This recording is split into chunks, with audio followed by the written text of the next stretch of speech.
What would have happened in The Walking Dead if Morgan shot his undead wife? A question so niche that had it not popped up in your recommended, there's no chance you would have found it, because really I don't think anyone's Googling that. But you may be surprised just how much things change and how much The Walking Dead timeline shifts if he actually goes through with it. So let's jump right on in. At the time we see Morgan scoping down Jenny, Rick has departed to Atlanta while Morgan and Duane remain in the King County area. The obvious event that occurred in his 3-season absence from the show was that while clearing a store, Duane was bitten by Jenny after failing to build the courage to shoot her. And I don't really blame him. But let's imagine that Morgan built up the courage to hardscope his wife and bring himself one headshot closer to full camo. I think it's quite reasonable to assume that himself and Duane are quite a serviceable duo.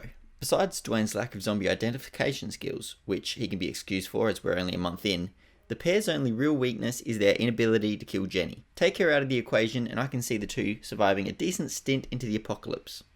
We see Morgan's capacity to survive solo for almost a year into the apocalypse, before encountering Rick, Michonne and Carl in Season 3. And he did this while mentally unhinged. Think what he could do while rational.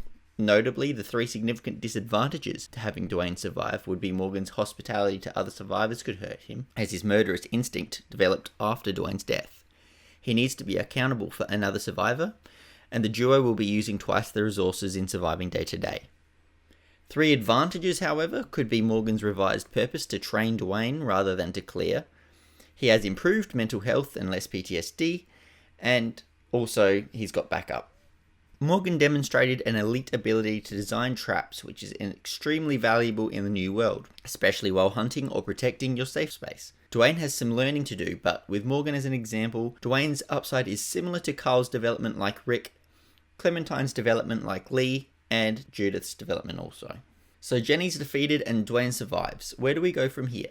In the show, we see Morgan hold up in King County until his encounter with Rick, Michonne, and Carl. I don't see any reason for him to abandon this strategy alongside Duane, and therefore while the path he takes is similar, the way he takes it isn't. While Morgan and Duane require time to grieve the loss of their wife and mother, Morgan doesn't experience the severe PTSD he does from watching his wife kill his child, and knowing that he could have prevented it. Himself and Duane clear some of the dead in their area of residence, but not to the possessed extent that we see Morgan clear in the show. His self-perceived destiny is to educate and develop the survival skills of Duane, rather than to clear the world of all the dead. They still experience raiders and pain over the coming year, as this is inevitable. And hopefully Morgan is conscious of this, remembering the other version of Morgan just executed everyone immediately and didn't have to judge people's characters. But together they are much more emotionally stable.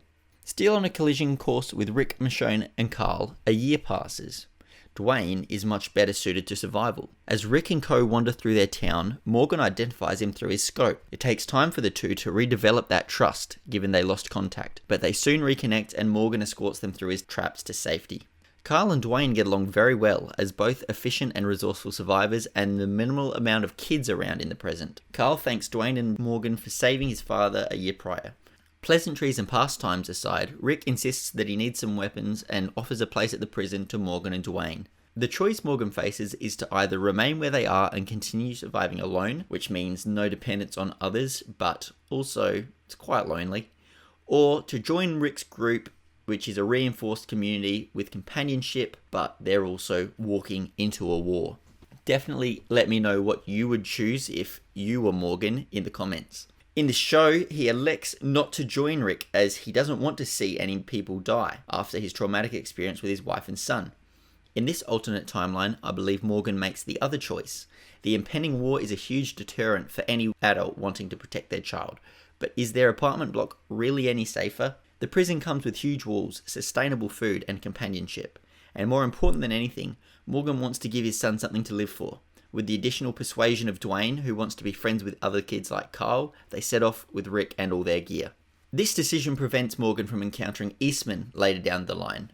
The trigger in The Walking Dead show for Morgan to find Eastman and then furthermore to find Rick and the crew was that he knocked over a lantern and burnt his apartment that he was holed up in, forcing him to set out into the world again, coincidentally encountering Eastman. This was approximately a further 6 months later from when Rick, Michonne and Carl left him. The consequence of Morgan not meeting Eastman is that he loses both his staff skills and persistence in rehabilitating sadistic survivors. This may not seem like much, but both of these elements are significant to his character development in the Walking Dead universe, and contribute to many decisions he makes. He remains with a rifle as his primary weapon, and this is likely Duane's weapon choice also, if not a smaller handgun. Eastman therefore survives a little longer due to changed circumstances of his walker death. But I don't know how sustainable his practices are, and I think he'll eventually meet the wrong raider who will not be able to be rehabilitated like Morgan was. Back at the prison, Rick's group gained 2 additional soldiers that may help in the war against the governor. Is there some potential here for Morgan to set up traps around the prison perimeter for walkers and raiders alike, potentially ending the war sooner than it did? While he may set them back, it's pretty hard to stop a tank, so I suppose not, but it would be interesting. I believe these 2 additions have little impact on the war, given Morgan likely sends Duane into the cells with Carl, Herschel, Beth and Judith. And barring Morgan hitting a pot shot on the governor, we see similar events occurring over the next 2 seasons. We beat the governor twice, overcome prison sickness, kill Joe and survive Terminus. And obviously, revising 2 entire seasons in 14 words, I almost certainly missed several events. But the point here is little changes. Up until season 5, when Morgan re-enters the show in the original timeline. A significant repercussion here is that we don't have Morgan to save Daryl and Aaron from being trapped in the car. This is how he initially finds the group and is reintroduced to the show. However, he is now elsewhere. Daryl and Aaron's mutual plan was to face the herd. In this timeline, we see them both overran by walkers concurrently, and we lose both characters. And there is a strong argument here that Daryl and Aaron could survive this. They have faced greater odds than won, and Daryl is pretty bloody hard to kill. But given this fight becomes a 1-on-10-ish on either side of the car rather than the 3 coordinating against the herd from one side of the car, even if you give them the benefit of the doubt, I believe at best they still get bit. This means we lose both characters, and Eric and Carol are both devastated for obvious reasons. We see a different character lead the swarm of walkers from the quarry. We miss the Daryl-Dwight entanglement. Another survivor joins Rick in the encounter with Jesus, and a lot of the plots here can otherwise be negotiated. Besides that, Dwight and Tina don't have Daryl's crossbow and motorbike, but they're still able to find their way back to the sanctuary nonetheless. Similarly, we don't have Aaron stand up for Rick in front of Alexandria when they question his leadership after the wolf attack. Another storyline that shifts is Morgan's attempting to rehabilitate Owen the wolf in season 6. The influence to attempt this came from Eastman, who now has never been encountered.